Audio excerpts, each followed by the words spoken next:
বাঙালি তো মরছে খাইয়া, 5 আইটেম ছাড়া খাওয়ানো হয় না।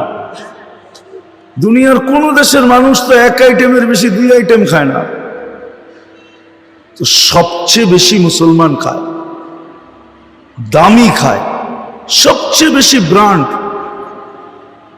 রাগ হয়ে যাবে তো নারায়ণগঞ্জের যুবক, এরা যত স্টাইলে আর যত টাকা দিয়া চুল কাটে, দুনিয়ার কোন দেশ যেখান থেকে ওরা স্টাইল বাড়ি করছে, ওই দেশেও এত টাকা দিয়ে এত স্টাইলে কেউ চুল কাটে না।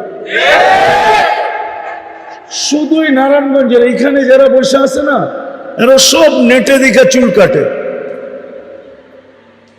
জিজ্ঞেস করেন, নেটে দেখা তারপরে স্ক্রিনশট দেয়, তারপরে নিয়ে যায় সেলুনে। আর সেলুনে না কয় আমার হইলো পৌষ মাস, তোর হইব সর্বনাশ। 100 টাকার চুল কাটাকে 1000 টাকা চায়। ও বলে আমার ডিজাইন হওয়া চাই, টাকার কোনো প্রশ্ন না।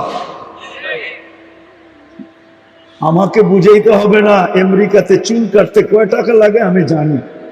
তোমাকে যদিও দেখাইছে এটা আমেরিকান ডিজাইন, ওটা একজনে চুল কাটা ডিজাইন নেটে ছেড়া দিছে, এখন তুমি ওইটা দেখা কাটতেছো। ওই দেশের মানুষ এই ডিজাইনে চুল কাটে না, চুল কাটা পোষাবে না ওর। তোমার তো পোষাবে, তোমার পোষাবে, ওর পোষাবে না। কেননা ও তো কামাইবো তারপরে কাটবো, তোমার তো কামাইতে হবে না। হয়তো হোটেল বাবার না হলে মার, রাগ হয় না, পায়ে হাত রাখি। তুমি তো মার হোটেল বা বাবার হোটেল থেকে নিয়ে কাটায় ফেলবা। ওইখানে তো 18 বছর হওয়ার পরে বাপের হোটেলে থাকে না, মার হোটেলে থাকে না। ওইখানে তো স্বামী স্ত্রীর হোটেলে খায় না, স্ত্রী স্বামীর হোটেলে খায় না, যার যার বিল শেষে দিতে হয়। এত বেশি মাতাল হয়ে যাও না, নিয়ে যাইতেছি তোমাদেরকে।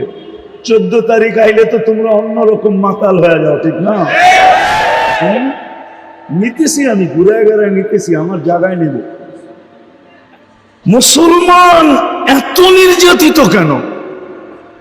দুনিয়ার কোন দিক দিয়ে তো মুসলমান পিছিয়ে না।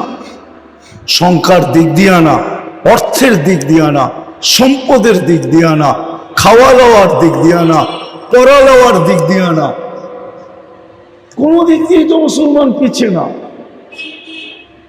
কোন দিক দিয়ে। আমি তো বলবো কোন দিক দিয়ে তো মুসলমান পিছিয়ে না, তাহলে নির্যাতিত কেন? এটাই বুঝাইতে চাইতেছি আমি আজকে, যে মুসলমানকে আল্লাহ ইচ্ছা স্বাধীনতা দিয়েছিলেন, মানুষকে, বিশেষ করে উম্মতে মুহাম্মদীকে।